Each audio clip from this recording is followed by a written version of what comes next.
While there's no Mulder or Scully, the first chapters of each of Last Stop's 3 interweaving playable plotlines certainly give off an X-Files-like vibe.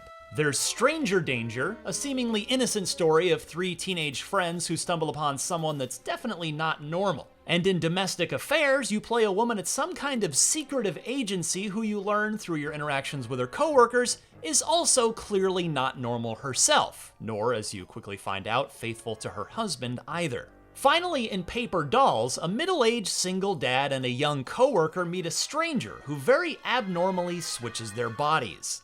And the whole thing kicks off with a flashback to 1982 in London, where a couple of mischievous high schoolers discover a portal buried deep in a subway that leads to, well, you guessed it, somewhere that's almost certainly not normal.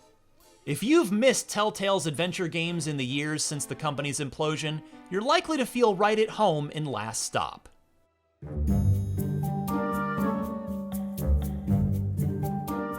If you've played developer Variable State's 2016 classic Virginia, the first major difference you're likely to notice in Last Stop is that the new game not only has dialogue, it's chock full of it. I can't deny, he's one handsome man.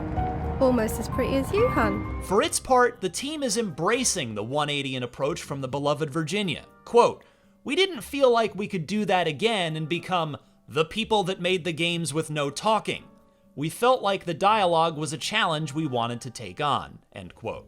Though I've only played the first chapter of each of Last Stop's 3 stories, I like the way it's structured. You can play each story in any order you want, but only one chapter at a time. No matter how intrigued you are by what's on the other side of that subway access tunnel door, you can't just power through one of the plots without playing the other 2 as well. You're afforded some choice, but the story depends on slowly layering all 3 arcs on top of each other, and I'm curious to see what it all builds to.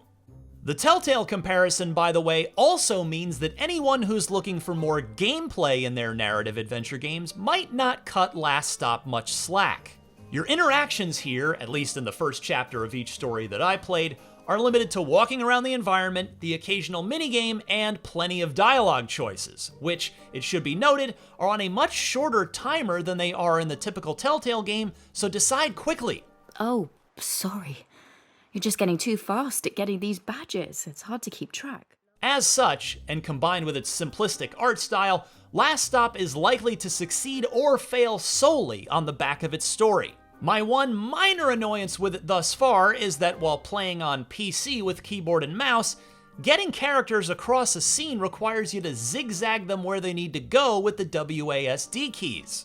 You cannot point and click where you want them to walk as you can in traditional adventure games. Last Stop seems to be encouraging you to use a gamepad. That said, I'm still very intrigued thus far. As something of an interactive choose-your-own-adventure novel, Last Stop is very much my kind of game, and I'm eager to see how these stories thread together and where the mystery goes. For more interesting adventure games, check out the pitch trailer for the Seinfeld adventure, and for everything else in the world of video games, keep it tuned right here to IGN.